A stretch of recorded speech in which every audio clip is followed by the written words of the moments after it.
Welcome to the Optimistic Curmudgeon, where the best ideas win. I'm your host, Josh Herring. Today, my guest is Abigail Favale, author of the recently published Genesis of Gender. Let's get a quick product placement shot there. A Christian Theory.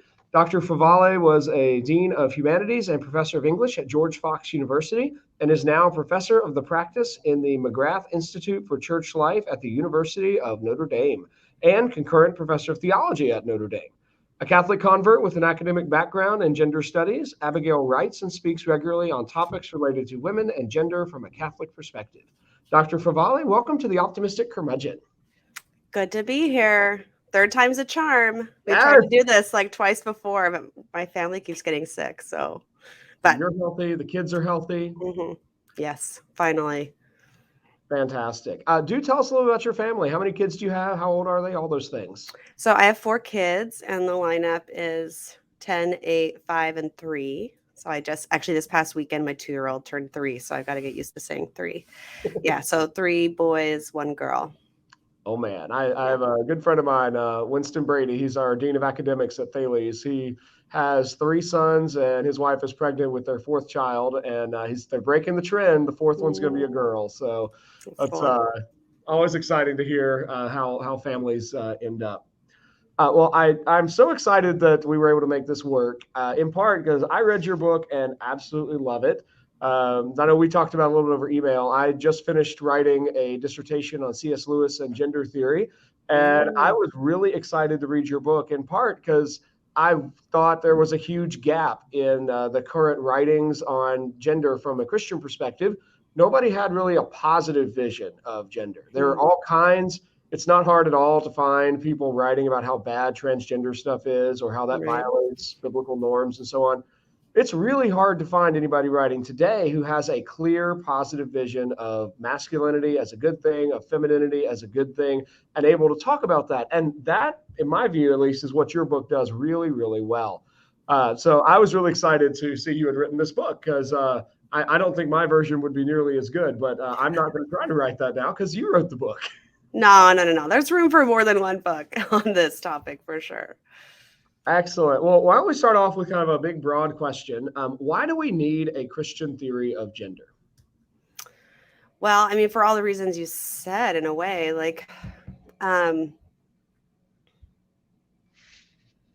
guess one thing I would say is that what's happening in our culture right now is in some ways an opportunity to do just that, right? To actually think deeply about something maybe we've just taken for granted or that we have thought of as so ordinary that there's so much more to say or even have interpreted badly in the past, right? So I do think there's a great need for a positive vision, but it's also not a tertiary kind of issue when it comes to the faith, especially if we think about how much anthropology matters in the Christian understanding of reality. And anthropology, I mean just the understanding of what a human being is.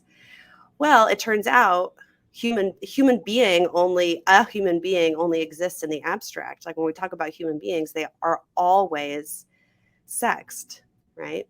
So that means our anthropology is incomplete without a further deep reflection on what it means to be these 2 modalities of being human, right?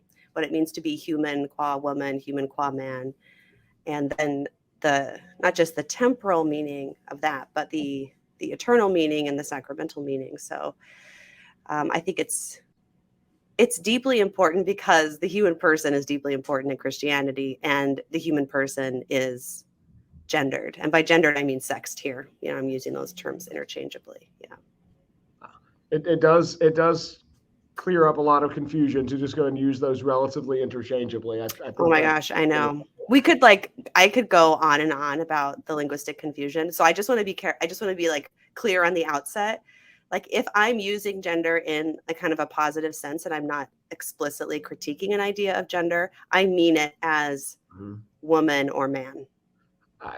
I did a little bit of digging in the Oxford English Dictionary, and there was they kind of trace the I don't know who exactly put the entry on gender together, but they traced a really interesting linguistic development across the early 20th century, where prior to that, sex was the word that was used for masculine and feminine, and usually there were other words used for the actual sex act. As you get into the early to mid 20th century, there's a linguistic pattern shift where sex gets used much more for the act, and gender sort of absorbs that role in language.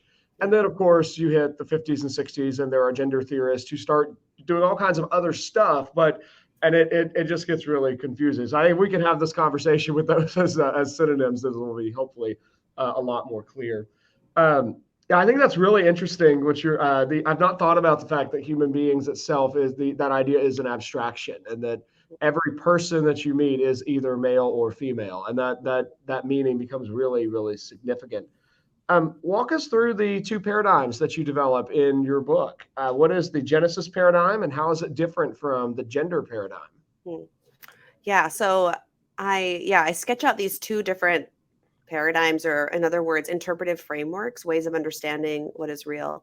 The gender paradigm and the Genesis paradigm. So I'll actually start with the gender paradigm, just because that's how I often do it. So that'll be easier for me to just rattle up. So you kind of began to, sketch out part of it right there, which is this kind of emergence in the mid 20th century of a new understanding of gender. And I start that telling with Simone de Beauvoir, even though she doesn't actually use the term gender. She has this famous line that one is not born, but rather becomes a woman, right? So she begins to distinguish between woman as a social construct and femaleness, right, as just the kind of biological reality of being female. And that distinction becomes the kind of seed of gender theory. So then in feminist thought, you have a distinction between sex as biology and gender as a social construct. And then once we get into kind of postmodern gender theory in the 90s, things get even more interesting, where sex itself is seen as a construct, right? So to sum up, I guess, the gender paradigm, and to then contrast it with the Genesis paradigm, they have different views of creating, like who is doing the creating. So in the Genesis paradigm, there's a creator, which means we are creatures. So there's a kind of givenness to our nature. Whereas in the gender paradigm, it's human beings who do the creating. So in the gender paradigm, there really is no creator. It's either explicitly or implicitly a godless paradigm. And in fact, I kind of argue that it's the human being kind of takes the divine role by creating meaning, especially the meaning of the self, and also using language in a way to construct meaning rather than to name what is created by God. So there are differing views of language. There's differing views of reality. So in the gender paradigm, reality has to be made meaningful. It doesn't carry its own intrinsic meaning. Whereas in the Christian paradigm, reality is a gift, right? So it comes with this meaning, and we are part of that meaning, right? We are part of creation. And let's see, so sexual difference then takes on a very different role in these two paradigms. So in the gender paradigm, sexual difference really is seen as just a construct. So these are categories that human beings have come up with and then imposed upon the world, rather than something that actually names a real phenomenon in the world.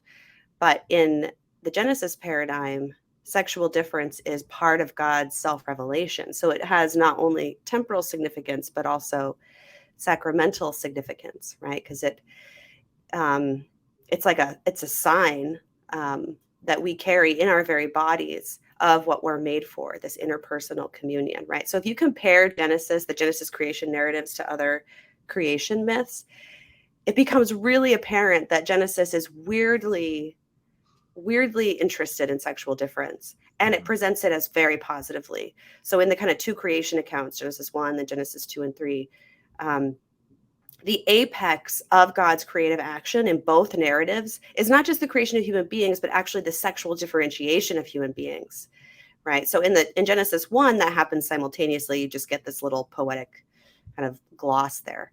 But in Genesis 2, there's actually the creation of a human being, and then it's like, oh, this isn't complete yet, right? And so then it's only when there's this two-ness, these two modes of being human that are capable of interpersonal communion, that God's creative work is complete. So sexual difference has a much higher meaning and status in the Genesis paradigm. It's not this limiting construct that has to be overcome, but it's actually a part of who we are that signals what we're made for.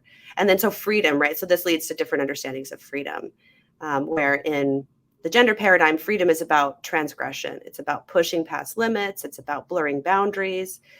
And then in the gender paradigm, or the Genesis paradigm, freedom is about belonging. It's about recognizing our role in creation and then becoming what we are, if that makes sense, rather than deciding what we are and becoming that. Yeah. Right. That's a beautiful way to describe that. I think that I'm hearing slight correspondence with some of the Kierkegaard's more interesting passages, maybe in Fear and Trembling, where he talks about becoming who you are becoming and that sort of idea. But he has buried in his thought this sense that you are an essence. The essence can't really change, but over the course of your life, your ethical choices, the true, this is from Either Or, he talks about the true ethical task of human nature is to become the fullness of that essence. Yes. And you only really perceive that through this winding path of choices. And the person who's really philosophically aware and awake understands both what his task is and what he's doing in that. And most people are completely unaware of that. I'm hearing some of that in what you're describing. I don't know if you've done anything with Kierkegaard, but it sounds similar. No, I mean, that's interesting. I was a philosophy undergrad and I remember having a Kierkegaard phase, but I have most recently been spending a lot of time with Edith Stein. And so I've been drawing on her idea of like dynamic essentialism, where it's, yes, we have an essence, but it's not like this set program. It's something we actually have to cultivate actively through the exercise of our will and our reason. And so yeah, we have a nature, but that nature is something that needs to be cultivated. Yeah, I think that's a really helpful way to describe it. I want to jump back for a moment to your that idea of two modes of being human. Is there something Trinitarian in even those modes of being human that kind of just as it's essential to Christian theology that God the Father, God the Son, and God the Holy Spirit are all fully God, and yet each is itself or himself, each is himself a unique member of the Trinity. Is there something there's I've not thought about that, and so you described it that way, but there's both male and female are representing God in these different modes, and yet they're connected to each other. Do you see anything kind of corresponding to the Trinity in that connection? So I usually see that what's happening in the Trinitarian connection is that that sexual difference in human beings and that capacity for interpersonal communion is an image of the Trinity, right? Because the Trinity is is an interpersonal communion that's life-giving, right? And so we carry that in our sexual difference that is life, it can create a third, right? So it can kind of become fruitful and exceed itself. But I don't know, I would have to sit with your idea more to see. I mean, it's different because the role of, obviously, it's different, but the role of person is different because in the Trinity, we have three persons who are nonetheless one God, right? So the nature is one. And then, okay, so you've got two persons. They're both sexuate. They're differently sexed, but they share the same nature in the sense that they share the same human nature, right? But they're distinct beings, which the Trinity isn't, right? So you'd have to be careful with this, but I think it's interesting, the connections you're making. I'm always a little hesitant to bring up a Trinity connection just because it's so feels like there's pitfalls of heresy and even. Oh my gosh, totally. I probably just committed like 5 heresies in this sentence. Yeah, well, hopefully we can get some priests who are want to write in and correct our on the spot jazz theology. But let's one other kind of intro question, and we'll get to some more specifics from your book. I'd love for you to tell us a little bit of your personal journey, because I'm fascinated by. I previously read Rosaria Butterfield's kind of biographical story, The Secret Thoughts of an Unlikely Convert. Your book reminded me a bit of hers, and I've not read your first book. Genesis of Gender was the first one I've read. but you had done an immense amount of academic formation already kind of in feminism and gender study, and then came to faith. And then found those two things integrating. So tell us a little about that journey and where you see those two kind of complementing each other in a way. Yeah. So I was raised an evangelical Christian, and then as an undergrad, I became really interested in feminist thought. So for whatever reason, I don't know if I. Sometimes I like psychoanalyze myself, like, why am I so interested in this question? And I wonder if maybe I've always had a profound sense that, like, oh, I'm a girl, but also I never really felt like I belonged around girls in a way. And anyway, so I think I've had to wrestle with this, like, what does it mean to be a girl? What does it mean to be a woman? And kind of searching, questing for an answer, a deeper answer on that. And so as an undergrad, I thought, feminist thought, this is what I've been looking for. And so, like I mentioned, I was a philosophy major. And then by the time I graduated, I had really started to hone in on French feminist philosophy, especially. And so I went, but I've also, I've also been very interested in literature, right? So I have this kind of like philosophical but literary sensibility that is really kind of inseparable. So it's been hard to choose like how to specialize in things. So what I ended up doing really is to follow the thread of feminism, and then in both philosophical and theological and literary spheres. So that's what I did in graduate school. I studied feminist philosophy and literary criticism and women's writing, and also gender theory. And during that time, I was not really a Christian in any meaningful sense of the term, certainly not practicing, but I was thinking about God a lot. So my dissertation was really focused on the concept of incarnation. It was focused on how women writers are doing theology in their fiction and revising religious, like theological concepts. And so I was very much thinking about God, but I didn't necessarily believe in God. I had a very postmodern kind of outlook that, there's some kind of divine spiritual reality out there somewhere, but all we have are human stories and human ways of trying to access it that are always incomplete, right? So I had really let go of the idea of a God who actually discloses himself, like a God who comes down to us, like a God who breaks into our language and our stories and reveals himself, who has given us, in a sense, his own story.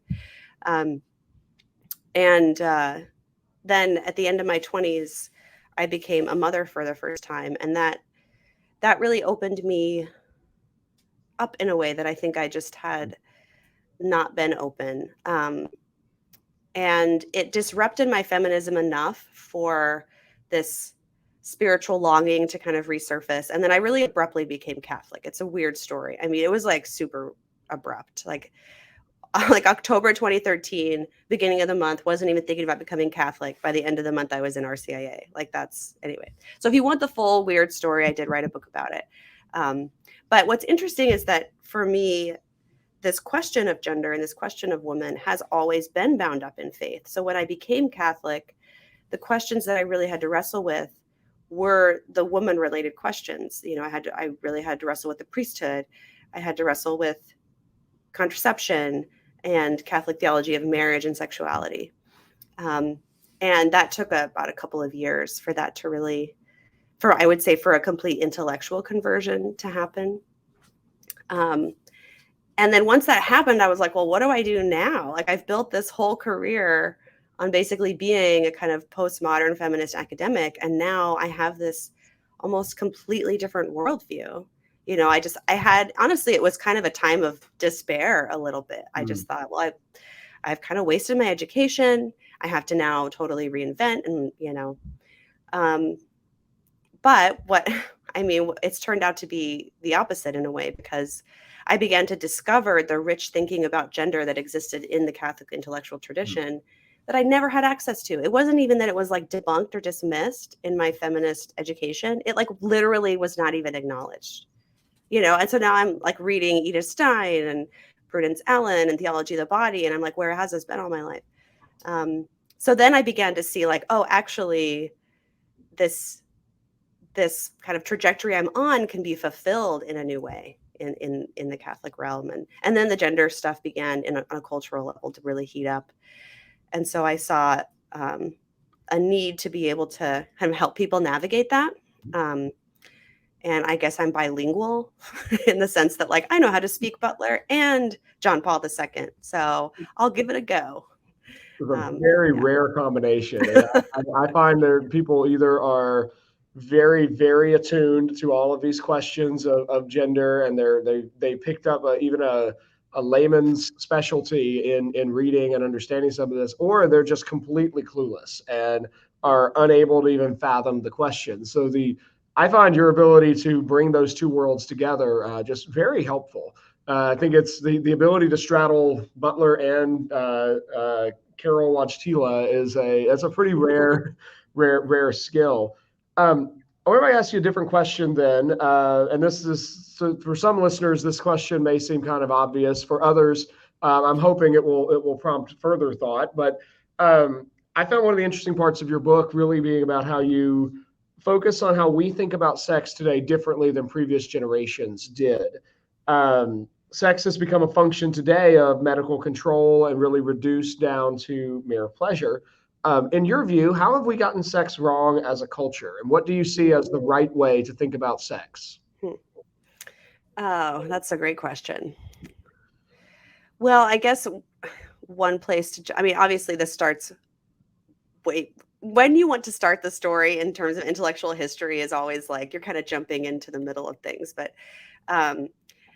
I think that we can't underestimate or overestimate how profoundly contraception has reshaped our understanding of sex. And that's a part of the story I tell in the book, because in some ways these shifting concepts of sexuality and gender are not just about conceptual revolutions, but they're also about technological revolutions, right? So there's a very long-standing human history of human beings trying to overcome our nature, to push against the limits of our nature, rather than to see our nature as a gift. But it takes on a new kind of tenor in the 20th century with contraception. And so I think contraception has affected us in so many ways, but one of the profound but maybe less recognized ways is the way that it's reshaped our cultural imagination, and also our kind of the way we think about sex in our own kind of default mode, I guess, where we think of ourselves as sterile, right? And we think of sex as sterile. We no longer think about like women and men as in terms of generativity, because it's almost like that, like generativity, like different generative potential, that is the ground of what differentiates a man from a woman. Like that's where it all starts. And that's exactly the ground that we've kind of forgotten. Now we jump to other things like what we look like or how we behave, right? And kind of forget this generative mode. And then once sex in terms of the sex act is unmoored from generativity, then that just has like profoundly sweeping effects in our culture.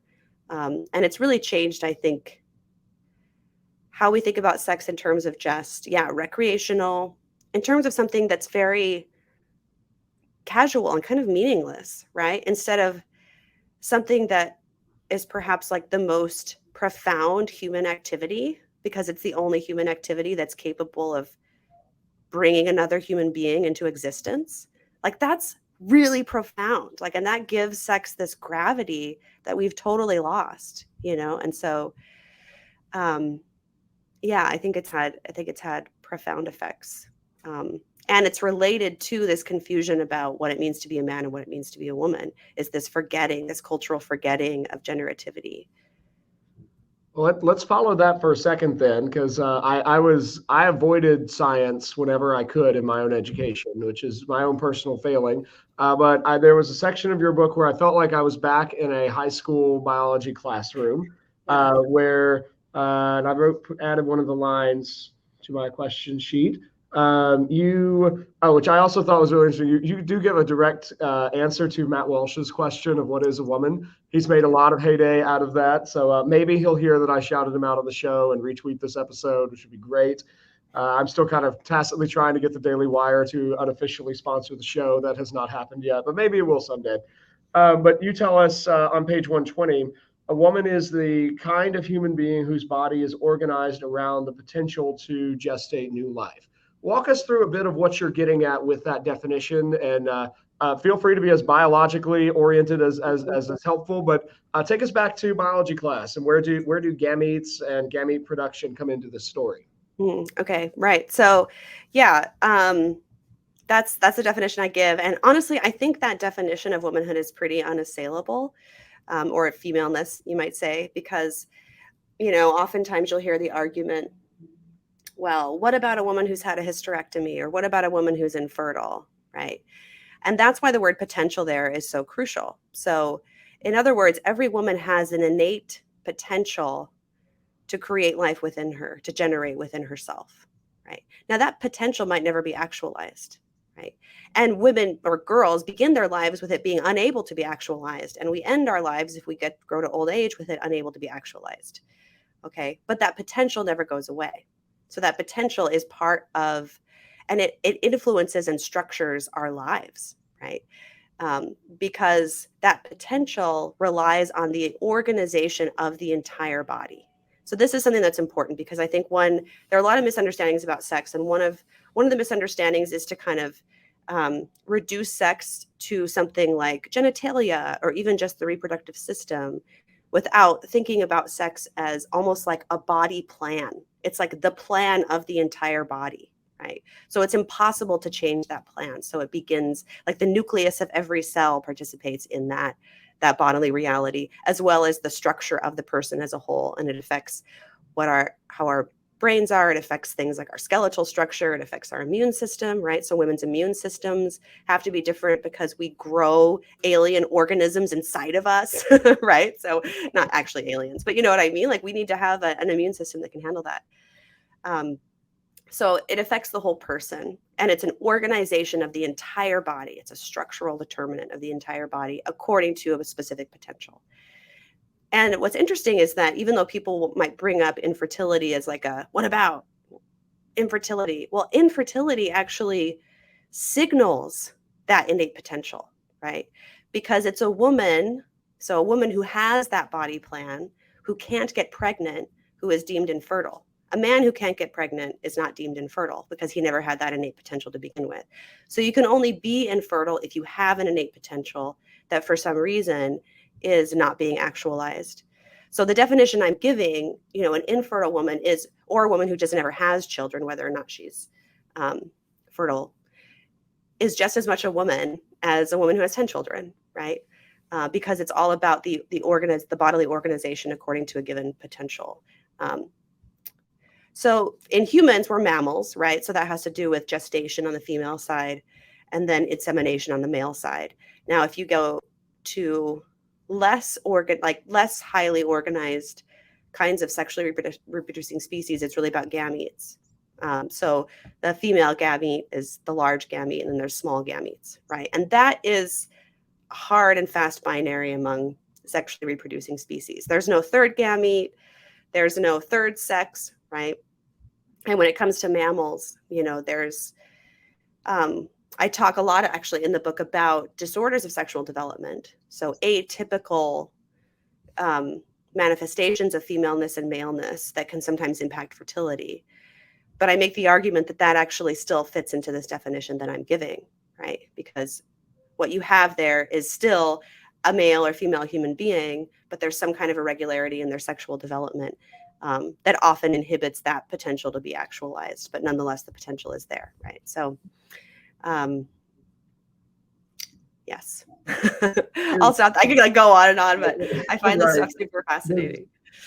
Is that the atypical sexual development? Is that how you would respond to sort of the intersex objection? Because that's the one that I've heard. Yes. When I've talked about this with friends, that's usually kind of the go-to. Well, what about intersex? They've got both, and they're sort of the hermaphrodite, and that clearly means that gender can't be a binary. Right. So there's such a huge misunderstanding of this, and exactly when people talk about intersex, that what they think they mean is exactly what you said, that there are hermaphroditic human beings.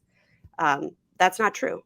There has never been a hermaphroditic human being, right? So hermaphrodites, by definition, can actualize their own generative potential, right?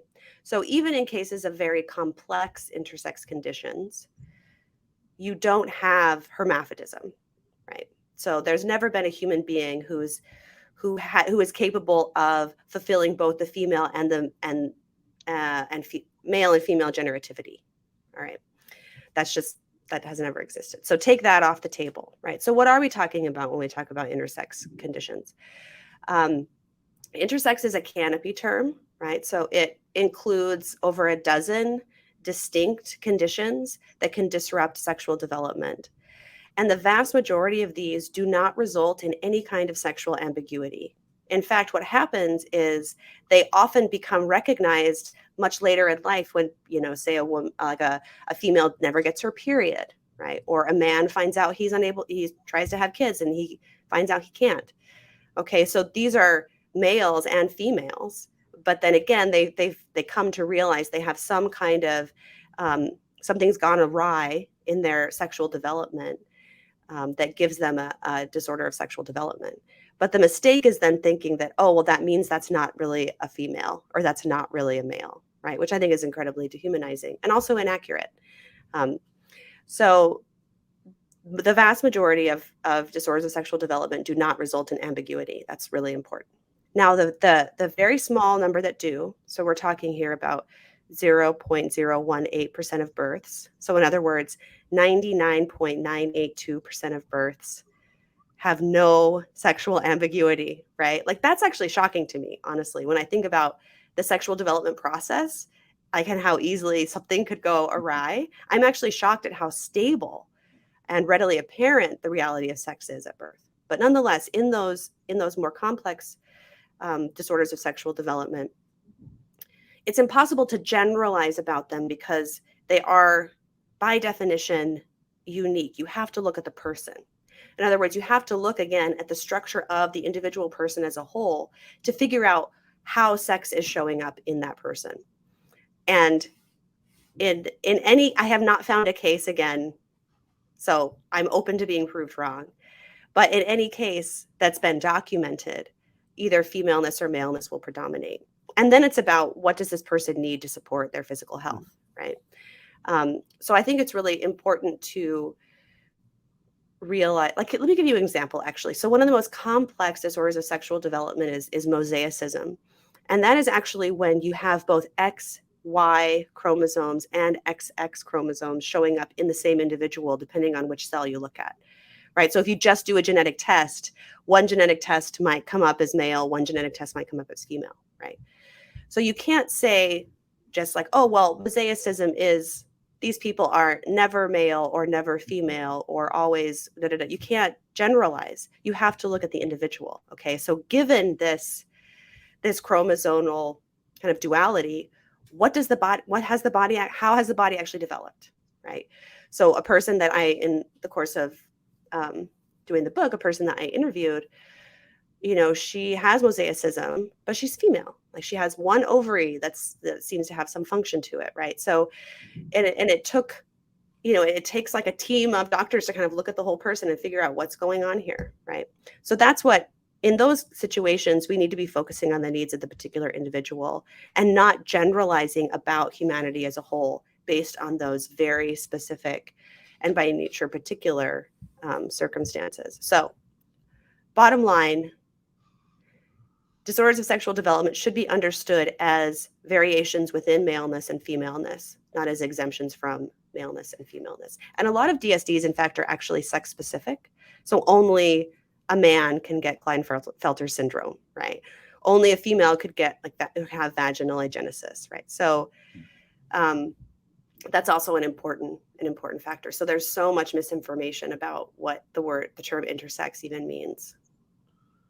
So I guess there's that two comments in response to that. I mean, first, it reminds me of the line from the Psalms that we are fearfully and wonderfully made. I mean, that even in those disorders, that the level of detail that you're describing is just, I think, fascinating. Mm-hmm. And the ways in which those details can twist and can be fallen is itself still indicating just how intricately created we are as human beings. Mm-hmm. But secondly, that it sounds like, I mean, oh, goodness gracious, we could do a whole nother discussion about the many logical flaws in Judith Butler's thought, but this sounds then like a massive logical fallacy committed by Butler. Because if I understand it, she really popularized the idea of intersex, uh, kind of breaking the gender binary. And in doing so, if you're right that each of these cases is so unique that we need to look at that individual person and we can't generalize, Butler is moving from a particular set of individuals who have specific issues in that area, and then generalizing about all of humanity, that what we've all experienced and all thought to be certain is in fact not so. Is that a reasonable response to what you're saying? Would you agree with that as a flaw in Butler's thought, or am I missing something? I think Butler's actually more radical than that. So Butler doesn't start her argument from the premise of there are intersex conditions, and so the sex binary is a construct. One of the major proponents of, I think, the intersex, I don't know, the intersex gambit is what I call it in the book, is a biologist named Anne Fausto Sterling. So I actually did work on her stuff in graduate school. So I did a project on intersexuality in graduate school. And so what she does, I would say, yes, she makes leaps of logic that don't make sense, right? And one of those is like, so this, you'll often hear the statistic that 1.7% of people are intersexed. Well, that statistic comes from her work because she basically defines as intersex any deviation from the Platonic ideal of maleness and femaleness. So like she would include, in other words, say a woman with polycystic ovarian syndrome who has more kind of male typical hormones than normal would be intersexed in her definition, right? So that's what you have to realize is like, okay, that figure includes a lot of people who, again, are like unambiguously male or female, right? So she has a super expansive view. And what I think is valuable about her work, though, which I really liked in graduate school, is that intersex activism first arose with one goal, and that goal was to stop infant genital surgeries on those rare cases of sexual ambiguity at birth. Because prior to this activist effort in the late 90s, the approach would be, oh, let's put this kid under the knife, right? This baby, like, we're not quite sure what to do. This baby has a micro penis. Let's just turn it into a vagina, just like wild stuff, which of course has huge problems. And luckily that doesn't happen anymore. So that was successful. That intersex activist effort was successful in changing the medical approach to these cases of sexual ambiguity at birth. So in that way, her work, Fausto Sterling's work, shedding light on that, on how there actually has been a kind of social construction effort to take any kind of atypical, say, genitalia and make it into this like ideal of what a penis should look like. And then if we can't achieve that ideal, we just switch them to the opposite sex or whatever, just crazy stuff. But the problem then is that her work, and then I think she's also contributed to this, has kind of gone down this road of saying that because there are instances of apparent sexual ambiguity at birth, the entire sex binary is a construct, right? And that's just fallacious. Like, it's bad logic, but it's also bad biology, right? Now, Butler is like her entire project, like the premise that she starts from, or the goal, I think, of her theoretical work is to denaturalize heterosexuality. That's her goal. So that's kind of her starting premise, that there's nothing natural about, well, there's nothing natural period in Butler's thought, but especially there's nothing natural about heterosexuality. And in order to really denaturalize that, you have to denaturalize a stable category of sex, right? So she makes the argument then, she doesn't make it from like an empirical argument.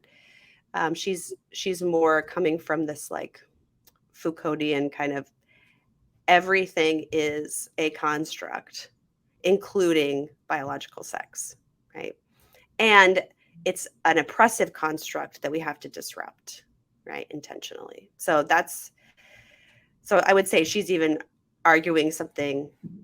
But what's interesting though is that I think Butler, she's more coherent, right, in terms of like her premises connecting with her conclusions than a lot of the ideas of gender that I see floating around today. But I think what people don't realize is that even though she's coherent, she's super extreme what she's saying, right? So for example, some of her work actually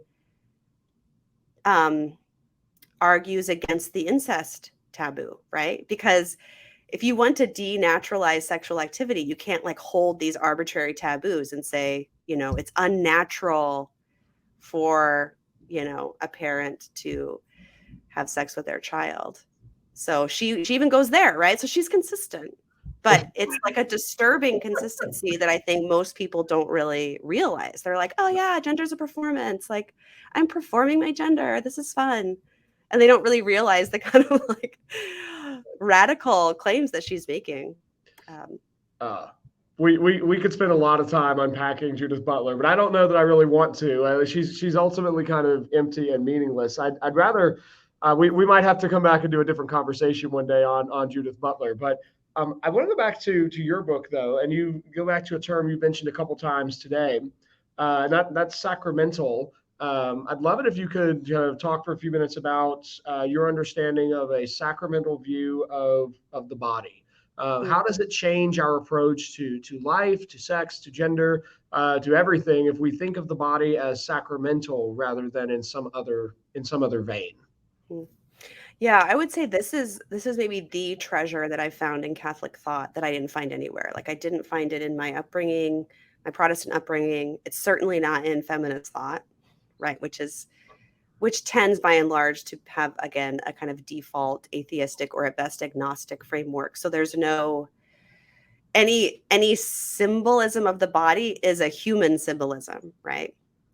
The best we can do is to have something kind of mirror back to us ourselves. So the idea that our bodies are not just meaningful in a temporal sense, but that they actually point toward and signify, they're symbols of divine realities, to me is just such a beautiful and profound idea. And the idea of symbol there isn't this kind of postmodern arbitrary, like merely serving a representational function, but in I think the deeper Catholic understanding, to symbolize, to be a symbol in this way is also to actually participate in what one symbolizes, right? So there's a sense in which, as a woman, I'm a living icon of all humankind in relation to the divine, right? And I also have free choice and will, so I can kind of choose to embrace that symbolic meaning and have it be a means of participation in the divine. Of course, I can choose to live against it or to reject it, but it exists nonetheless, right? Because it's a meaningfulness that's inscribed in our bodies, not something that we inscribe ourselves. And yeah, this to me, I think is such a profoundly beautiful, and I don't mean beautiful in this kind of like, oh, it's so pretty. I mean it in this like life-altering kind of beautiful way, right? Like like sometimes, this is going to sound so weird. So sometimes I go to this like grocery store cafe to write, and it's kind of like raised up in this balcony. And sometimes I will literally just like watch people walk around doing their grocery shopping. And I will like look at a man and I will think like, he is an icon of God. And I will look at a woman who's like, picking out cantaloupes or something. And I'm like, she's an icon, and I'll just kind of rest in the fact that like, this is so beautiful. Like our bodies are so, they're so meaningful, right? Because they point to not only the relationship between Christ and the church, between God and humankind, but they also point to each other, right? So every female body is also kind of a signpost toward the male, and every male body is also kind of a signpost toward the female. Because what's interesting about human being is there's one kind of potential that we actually can't actualize ourselves fully, and that is the generative potential, right? And so there's something really profound about that as well, that our capacity for interpersonal communion requires this, requires the other, to fully bring into being. But anyway. Yeah, I think that's a beautiful way to describe it. And it reminds me of some of the things that C.S. Lewis does, particularly in Paralandra. But he doesn't use sacramental language, but he has a similar idea, I think, to what you're describing, where he envisions the masculine and the feminine as ideas. He kind of leaves it at the level of like Platonic ideas. I think it's not hard to read that as ideas in the mind of God, but he doesn't actually say that. But then those ideas exist prior to their biological expression. So every man is a participant in that idea of the masculine. And he's got this really kind of cryptic line about in That Hideous Strength, where Jane realizes as she meets Ransom that she thought she knew what masculinity was, but Ransom is a higher level of the masculine.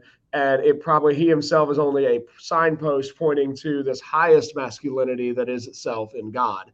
And the feminine works the same way. So that sort of participation in masculinity and femininity is fascinating. I love how you worded that. The idea of people as icons of God ties right back to the image bearing.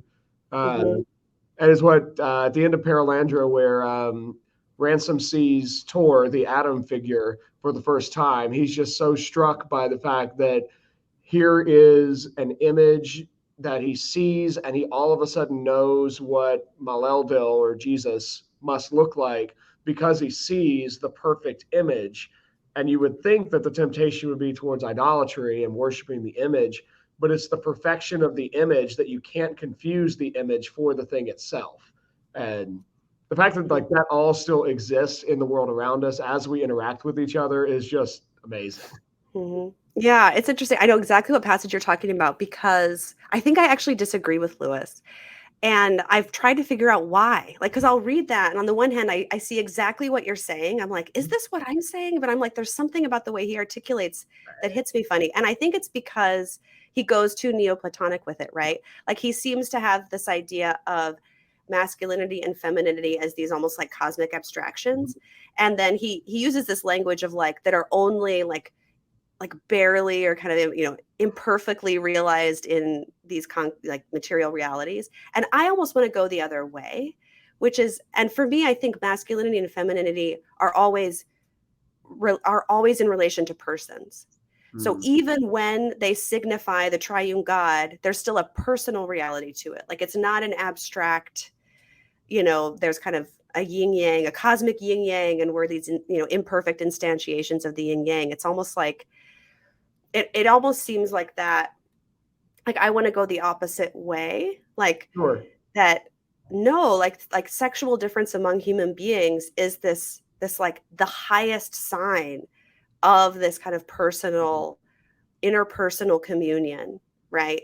So it's not this like lower, so I know what you mean, and I know I'm being like super finicky here. No. But I think like there's something different about a truly sacramental way of understanding it that is a little bit different than that kind of Neoplatonic. Well, it is different. I mean, I think there's Lewis is definitely, I mean, I think for most American evangelicals, they love Lewis until they get to some of the parts where he's a weird Anglican. And they realize that, oh, dang, Lewis is actually not a Southern Baptist. I'm shocked. But at the same time, he's very much an Anglican. He's not Catholic, and he's not reaching for sacramental language. I would assume intentionally. I don't have any evidence for that. I've not read him on sacraments. I don't know that he writes about that. But I would assume he's fully aware of the Catholic linking of spiritual and physical in the sacrament, and he's intentionally not going there. Right. But there's also something here that's like Plato versus Aristotle. I mean, like, and there's so many places where like those two thinkers are so close. But Aristotle is like that the famous picture in the School of Athens, right, where Aristotle's pointing down, like right here, it's in this earth. I am not going up to some highfalutin metaphysic. No. It's what is it right here and now? I think if I can vastly generalize, I suspect Lewis is a lot more Platonic. I suspect you're a lot more Aristotelian if put into those terms. Is that Yes, fair? I think that's very true. And I would say I'm even more Steinian than Aristotelian, because I think his metaphysics is not quite adequate to capture the significance of sexual difference as it's presented in scripture. So anyway. Oh, fantastic. Well, Dr. Favale, as we wrap towards the end, my show is named for two optimistic impulses, or two contradictory impulses. Where I usually have on people who are a little bit grumpy about the state of the world as it is, but we're always reaching for optimism, not foolishly, but because faith, hope, and love are those three virtues, and hope is definitely needed in interesting or maybe trying times. So, with that context, do you see signs of hope on the gender horizon? I ran into Jay Richards of the Heritage Foundation at a conference last year where he argued actually the gender reassignment surgery has gotten so bad and has become so public that he thinks it might actually force people to realize they don't agree with gender affirming care when they see the results. And the horror of that is so bad that it might produce a better reaction. Do you agree with that, or do you see other signs of hope? What are your thoughts on all that? Yeah, I think the biggest signs of hope that I see in the gender medicine sphere is the European turn. So the most progressive countries in Europe are one by one conducting systematic reviews. So they've been at this longer than we have, right? So especially the Scandinavian countries like Sweden and Norway and Finland. So they've been doing this kind of medicine for longer than we have, and they're now seeing the fruits of it. And they've all conducted systematic reviews of the evidence and concluded the same thing, which is that the clear risks do not outweigh the supposed benefits that there's not good evidence for. And so Finland, Sweden, and most recently Norway have all really pulled back on invasive gender medicine, especially for young people, right? And that's happened that's happening in the UK as well. So that's where I see, like, when people actually look at the evidence, they all come to the same conclusion. And that to me is a sign of hope, right? Even though I don't know how that's going to play out in the US and Canada. The US, everything's so hyper politicized that this has now become a culture war issue, which makes it actually very hard for people to just look at the evidence, right? Because if the evidence doesn't conclude what their tribe thinks, they reject the evidence, and vice versa. So there's a little bit of optimism and pessimism for you in one little package. I'll take it. That's great. Well, Dr. Favale, where can people find and follow your work online? That's a good question. I don't really like people to find me and follow me. No, I'm just kidding. I'm half kidding. So I am on Twitter intermittently, right? I've actually been, I got off Twitter for Lent, and so I haven't really gotten back on because it's been nice not to be on there. And but yeah, I kind of dip in and out.